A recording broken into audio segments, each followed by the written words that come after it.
Singular definite articles. What are definite articles? In Italian, the definite articles, meaning it's referring to a specific object or objects, can be singular or plural. What are the singular definite articles? The singular definite articles are as follows. Okay, so for a masculine singular noun, we'd use il.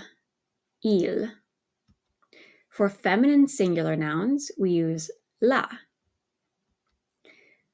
Feminine and masculine singular nouns starting with a vowel take the L apostrophe.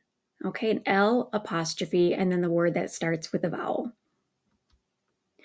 Masculine singular nouns starting with S plus a consonant, Z, GN, SC, PN, PS, and X all take lo as the definite article.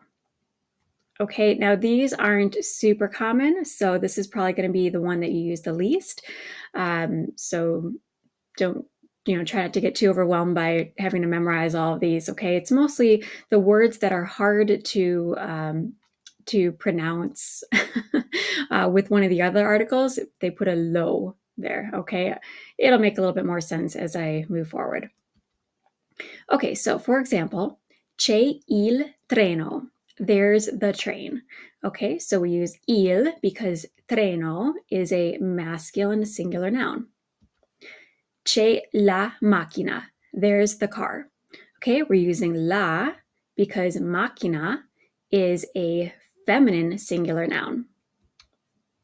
C'è l'uomo or c'è l'enoteca. There's the man or the wine shop.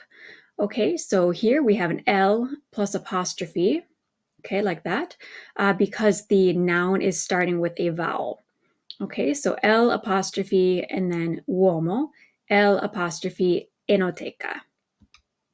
And then finally we have c'è lo studio and c'è lo zaino. There's the studio and there's the backpack. Okay, so these are two of these examples up here. Okay, so like I said, they aren't as common as these other types of nouns. So for these, you'd use lo studio, lo zaino.